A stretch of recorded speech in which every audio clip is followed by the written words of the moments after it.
Και ο Γκαρσία ήταν αριστερά. Ο Σαριέγγι στέλνει την μπάλα στον Τζιμπούρ. Ο Τζιμπούρ θα σουτάρει και η μπάλα είναι στα δίχτυα. Γκολ για την ΑΕΚ. Γκολ για την ΑΕΚ στο 4ο λεπτό της αναμέτρησης. Η απομάκρυνση του Γιώσου Σαριέγγι δίνει την μπάλα στον Τζιμπούρ και η ομάδα του Μανώλο Χιμένεθ πάρα πολύ γρήγορα παίρνει το προβάδισμα στο παιχνίδι. Πολύ ωραία εκτέλεση από τον Αλγερινό. Δεν μπορεί να κάνει τίποτα ο Αλέξης Τζόρβας. 1-0 για την ΑΕΚ.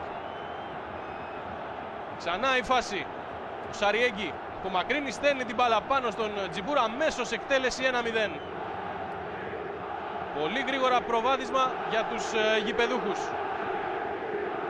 Πολύ ωραίο διαγώνιο σουτ από τον Αλγερινό για το 1-0 στο μάτς.